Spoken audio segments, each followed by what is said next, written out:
There's a point in every man's life when he simply stops caring, not out of peace, but out of exhaustion. He's tired of chasing approval, of explaining himself, of pretending that he knows where he's going. People see this and call it apathy, as if something inside him has died. But what if that moment, the one when you finally stop caring, is not the end, but the beginning? What if it's the first honest breath you've taken in years? Before we dive in, remember to subscribe, share, and leave your thoughts below. Not just to support this channel, but because every time you do, you're giving another man permission to stop pretending and start awakening. Most people believe that caring is what gives life meaning. They say you must care deeply about everything, your job, your image, your reputation, your future. But the more you care about appearances, the less you live from truth. You begin to perform for the world instead of existing in it. The tragedy is that we confuse caring with attachment. Caring doesn't mean clinging, it means presence. It means being engaged without being imprisoned. The man who doesn't care about how he looks to others is not numb. He's free. You see, when you no longer need life to be a certain way, you begin to see it as it actually is. That's what most people miss. Caring too much is a form of fear. It's the fear of loss disguised as virtue. You care because you believe you'll disappear if you don't.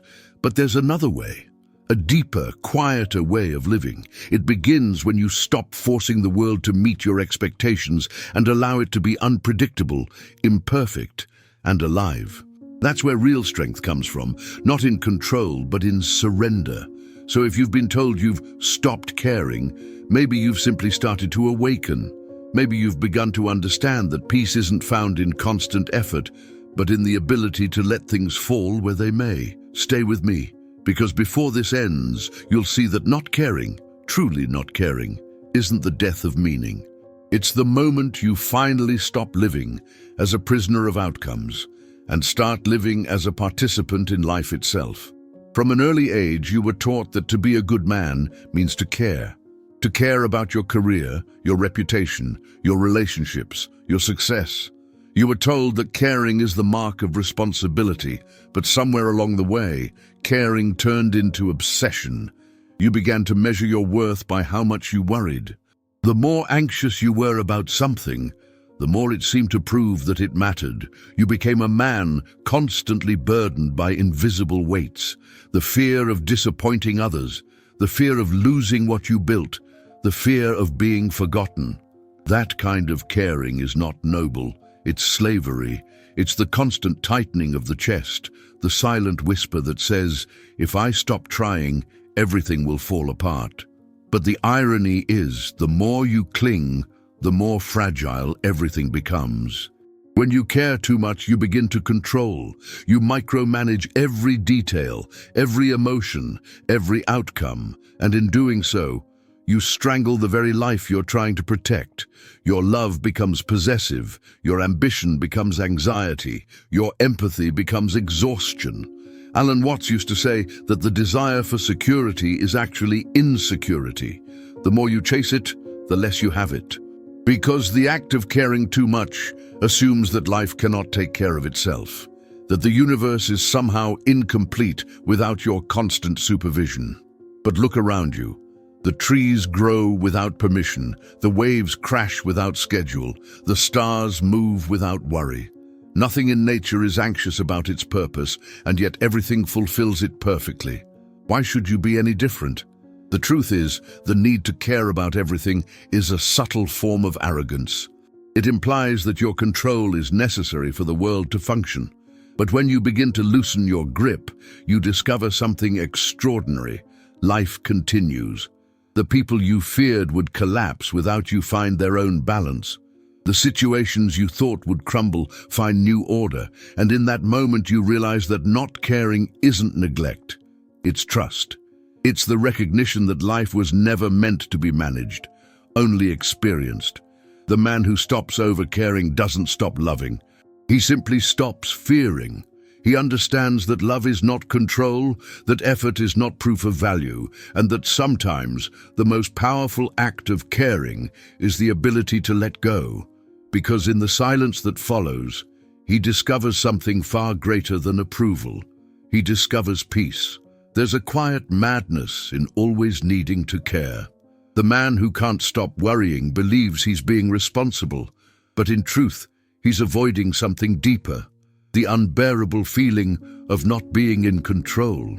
Every time you obsess over outcomes, every time you replay a conversation or imagine 100 possible futures, what you're really saying is, I don't trust life to handle itself.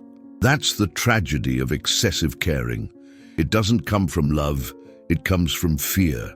Fear that if you relax, things will fall apart. Fear that if you stop trying to prove your worth, you'll disappear. But let me tell you something. Life doesn't collapse when you stop controlling it. It breathes. The relationships you once tried to fix with effort suddenly feel lighter when you stop forcing them to be perfect. The work that once drained you begins to flow more naturally when you release the obsession with results. Even your mind starts to quiet when you stop demanding certainty from the future. You realize that caring too much was never compassion. It was attachment disguised as virtue, and that attachment made you blind to what was already good. Look back for a moment. How many times have you cared so deeply about something, only to watch it dissolve despite your best efforts? You worried, you pushed, you sacrificed sleep, and still the outcome slipped away. But now, with distance, can you see? It didn't fall apart. It simply evolved beyond your control. The universe was moving, and you mistook its rhythm for your failure. What if letting go was never a sign of weakness, but of alignment? What if life, in its infinite intelligence, knows better than your plans? Alan Watts used to say that trying to define yourself is like trying to bite your own teeth. The same goes for trying to fix life. It's an impossible loop. You can't hold what was never meant to stand still. The more you chase permanence, the further it runs. The real advantage of not caring is that it liberates you from this exhausting cycle. You stop being the victim of every shift in the wind. You start to see that you can engage with life deeply without clinging to it desperately. You can love, but let go. You can work, but rest. You can show up, but stop performing. When you reach that understanding, a strange calm takes over. You stop apologizing for not reacting to everything. You stop explaining why you seem distant. People may think you've grown cold, but in truth, you've simply grown clear. You care in a different way now, not from fear, but from awareness. You don't need to fix life to feel alive. You only need to be present enough to meet it as it is. And that's the hidden advantage. Once you stop needing everything to matter, what truly matters finally reveals itself. There's a deep misunderstanding about detachment. People think it means apathy, a cold withdrawal from life, an emotional shutdown, a refusal to feel. But true detachment is the opposite. It's the ability to feel everything without being consumed by anything. It's standing in the middle of the storm and realizing that you are not the wind. You still love, you still care, you still dream, but you no longer cling. You let life touch you without owning it, because you finally understand that everything you grasp will eventually slip through your fingers anyway. Detachment is not distance from life. It's intimacy without possession. The man who practices detachment is not indifferent. He's alive in a different way. He no longer looks at people as means to an end or as reflections of his worth. He can walk away from arguments without needing to be right, and he can watch things end without seeing it as tragedy.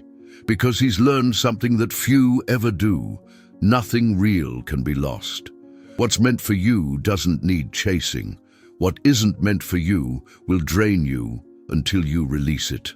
And when you stop forcing outcomes, the right ones unfold with ease. Most of the suffering in this world comes from resistance, the constant no we say to reality. You wanted someone to stay, and they left. You wanted a dream to bloom, and it didn't. You wanted certainty, and life gave you change. The mind interprets this as punishment, but it's actually liberation in disguise. Detachment allows you to see that the collapse of your plans is not the collapse of your life. When you no longer cling to how things should be, you can finally experience how they are, and in that acceptance, there's peace. Alan Watts often compared life to music. You don't listen to a symphony just to hear the last note. You enjoy the entire piece as it unfolds. But that's what attachment does. It skips to the end. It tries to extract the conclusion while missing the melody. Detachment brings you back to the rhythm. It teaches you that the beauty of life lies not in its permanence, but in its impermanence. You start to dance again, to breathe again, to live again. Not because everything is certain, but because you no longer need it to be. And yes, some will misunderstand this piece. They'll say you've become too quiet, too calm, too unconcerned, but deep down, you know the truth. You've simply stopped fighting with reality. You no longer confuse chaos with meaning. You're no longer at war with what is. You've discovered that the real power of a man is not his ability to make life obey him, but to let life move through him without losing himself in the process. That is detachment, the art of loving without ownership, giving without depletion, and living without fear of loss. There's a strange moment that arrives after you've learned to let go, when you realize how much energy you've been wasting by holding on. Every anxious thought, every forced conversation, every sleepless night worrying about what might happen, it all collapses into a single truth. You were never in control. And what a relief that is. Because once you stop trying to force life into the shape of your desire, you start seeing the beauty in its natural flow. You start trusting that the things meant to stay will stay without your grip, and the things meant to leave will go without your permission. Letting go doesn't make you weaker. It makes you untouchable. The man who lets go no longer fears rejection because he no longer builds his identity on being accepted. He doesn't fear failure because he no longer measures his worth by results. He doesn't cling to people because he no longer needs them to complete him.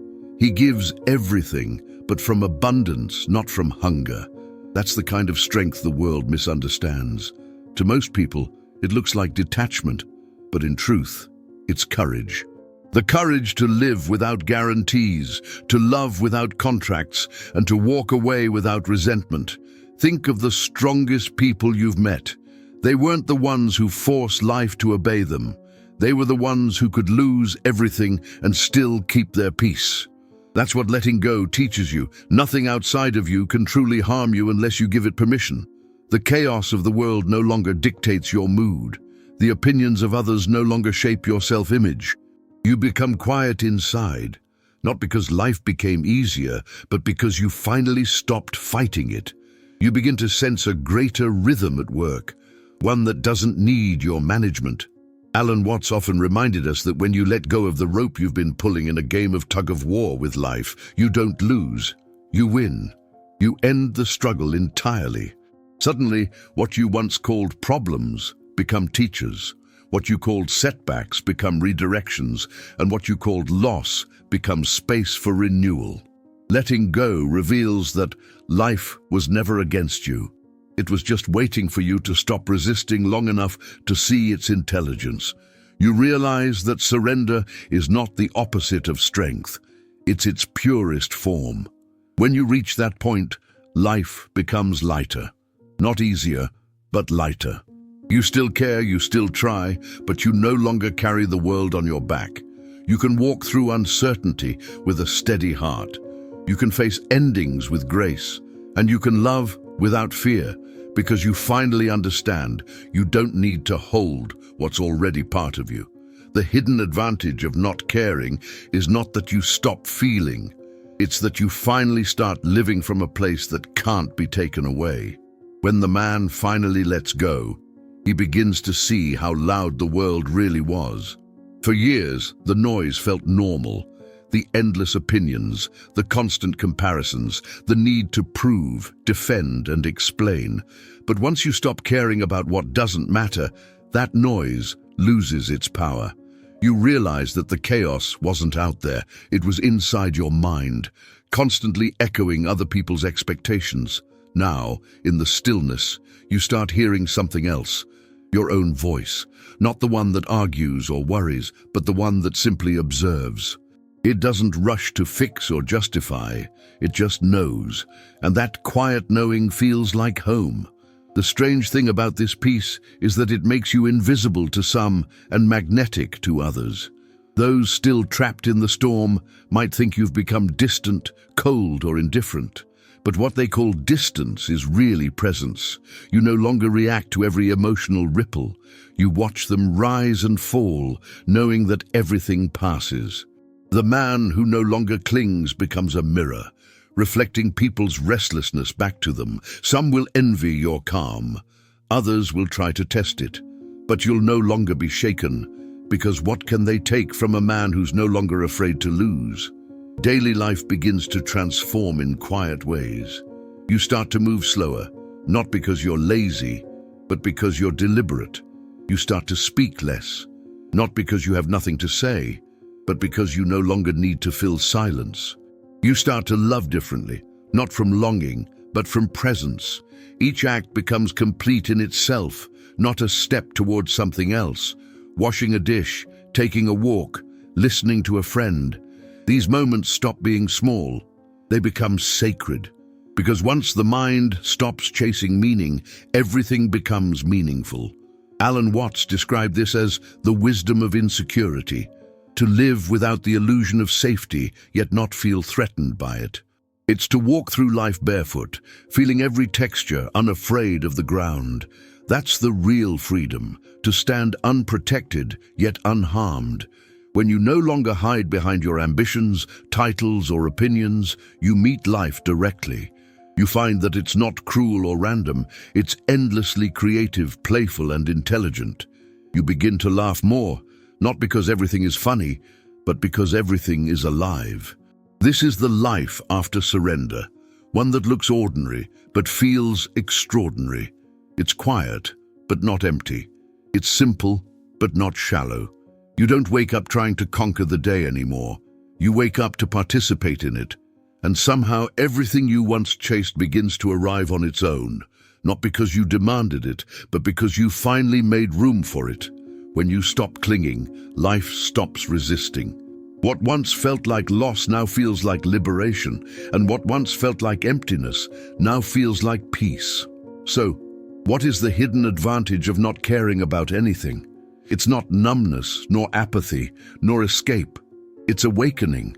It's the quiet realization that the things you once feared losing were never truly yours to begin with. It's understanding that meaning doesn't come from control, but from participation, from being present in the flow of life without needing it to obey you. When you stop trying to bend existence to your will, you finally discover its grace. You begin to live with a kind of lightness, a freedom that no achievement can buy and no failure can destroy. What once felt like indifference is actually deep engagement. You no longer cling to outcomes, yet you give yourself completely to each moment. You no longer perform to be loved, yet you love more deeply than ever before. You stop being the desperate sailor fighting the tide, and instead you become the tide itself, moving, adapting, creating, dissolving. The man who no longer needs to prove himself becomes untouchable, not because he's stronger than others, but because he has nothing left to defend. He's finally at peace with the truth that life gives and takes according to its own wisdom. The paradox is that when you stop caring in the shallow way, the anxious, possessive, ego-driven way, you begin to care in the truest sense. You care because you are aware. You care because you see clearly. You care because your peace no longer depends on outcomes, and so you can give freely without fear. That's the secret advantage. You become unshakable.